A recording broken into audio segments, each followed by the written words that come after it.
Hi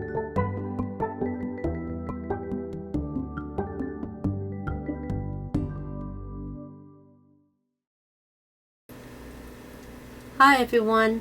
I was making these embellishments and decided to record it. Some of you might have seen some of this process, and for those of you that haven't, you might be interested.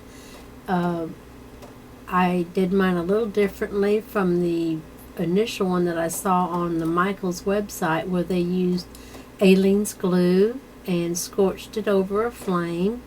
And what I've done here is mix some Mod Podge with stucco patch and scorched it over a flame, and it gave it a real authentic wrought iron look. It has that weathered look, and I really love it. The little cupid on the left was done with Elmer's glue, so it does make a difference of what kind of texture paste that you do put on it.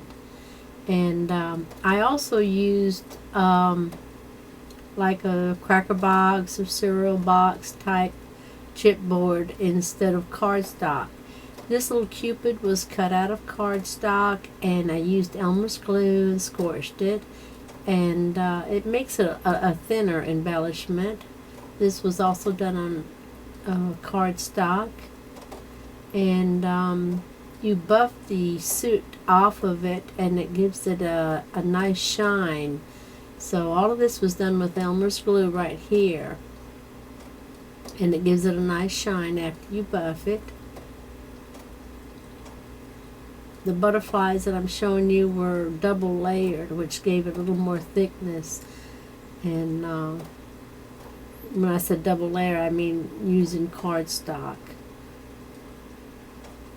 So here's the stucco patch, and I got this at Lowe's. You could probably get it at any hardware store or even possibly Walmart. I don't know, I haven't looked.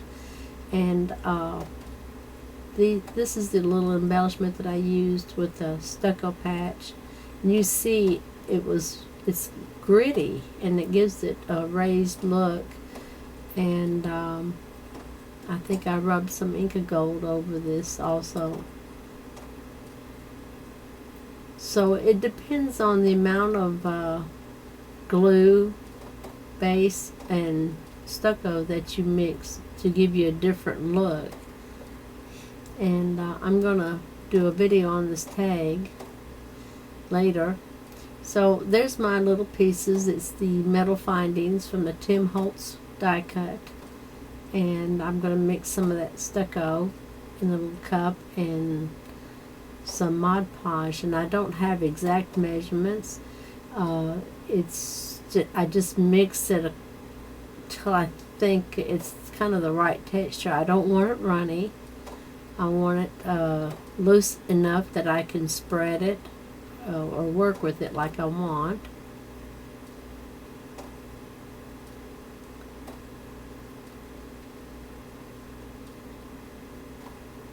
And when I use this stucco, it dries very hard, and it really gives a nice 3D look as well. And I started to apply it on that shiny side and decided that it wouldn't stick as well, so I wiped it off, and I'm going to apply this now to the back side. And I don't really just smear it on, I pat it on, and it sticks very well to that.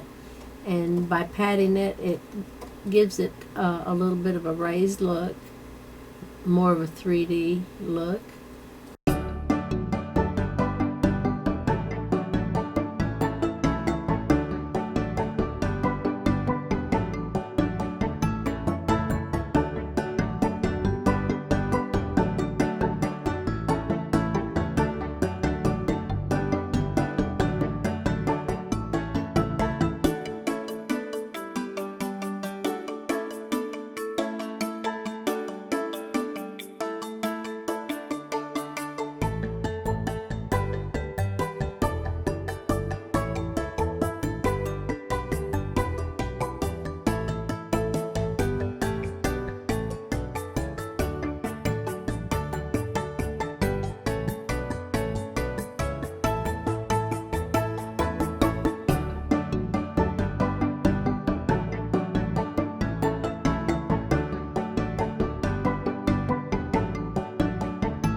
Okay, so now I'm going to hold this over a candle flame and scorch it. And I don't hold it for very long, and it can get hot on you, so you have to be careful. And I don't recommend this for small children to use because it does require an open flame. And so I'm just going to continue running it across the flame and scorching it. And it's going to turn black. And it will also create a kind of soot on the surface, and that'll be buffed off.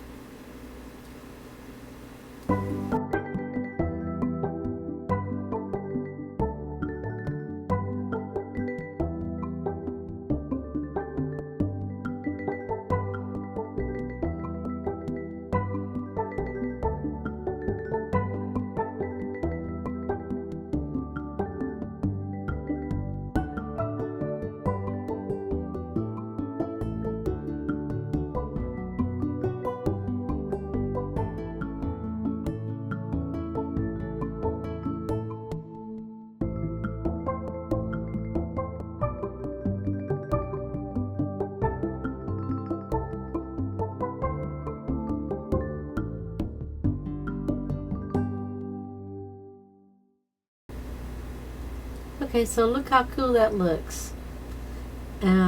It's really got a lot of texture to it. As soon as you focus, there you go, now you can see it. It just really has an authentic wrought iron look to it.